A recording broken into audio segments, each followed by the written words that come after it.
ರಾಜ್ಯಾದ್ಯಂತ ಕಾಂಗ್ರೆಸ್ನ ಎಟಿಎಂ ಸರ್ಕಾರದ ಸಿಎಂ ಮತ್ತು ಉಪ ಸಿಎಂಗಳ ರಾಜೀನಾಮೆಗೆ ಆಗ್ರಹಿಸಿ ಸೋಮವಾರ ಹಂಪನಕಟ್ಟೆಯ ಮಿನಿ ವಿಧಾನಸೌಧದ ಕ್ಲಾಕ್ ಟವರ್ ಬಳಿ ಬಿಜೆಪಿ ವತಿಯಿಂದ ಪ್ರತಿಭಟನೆ ನಡೆಯಿತು. ಪ್ರತಿಭಟನೆಯಲ್ಲಿ ರಾಜ್ಯ ಕಾಂಗ್ರೆಸ್ ಸರ್ಕಾರದ ವಿರುದ್ಧ ಧಿಕ್ಕಾರ ಕೂಗಿ ಆಕ್ರೋಶ ವ್ಯಕ್ತಪಡಿಸಿದರು. ಈ ವೇಳೆ ಶಾಸಕ ವೇದವ್ಯಾಸ್ ಕಾಮತ್, ಜಿಲ್ಲಾಧ್ಯಕ್ಷ ಸುದರ್ಶನ್ ಮೂಡಬಿದ್ರೆ ಭಾಗಿಯಾಗಿದ್ದರು. ಉಪಸ್ಥಿತ ಮಂಗಳೂರು ಮಹಾನಗರ ಪಾಲಿಕೆಯ ಮಹಾಪೌರರಾದಂತಹ ಪ್ರಧಾನ ಕಾರ್ಯದರ್ಶಿಗಳಾಗಿರುವಂತಹ ಕಸ್ತೂರಿ ಪಂಜಾಬ್, ಜಿಲ್ಲೆಯ ವಕ್ತಾರರಾದಂತಹ ಭ್ರಷ್ಟಾಚಾರ ಸರ್ಕಾರವನ್ನು ನಡೆಸುತ್ತಿರುವಂತಹ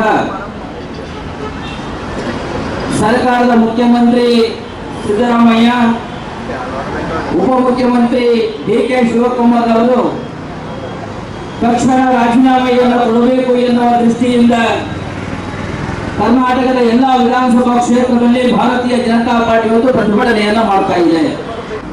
ಆಡಳಿತಕ್ಕೆ ಬಂದಂತ ಕಾಂಗ್ರೆಸ್ ಇವತ್ತು ಕಾಂಗ್ರೆಸ್ನ ನೈಜ ಸ್ಥಿತಿ ಬಯಲಾಗಿದೆ.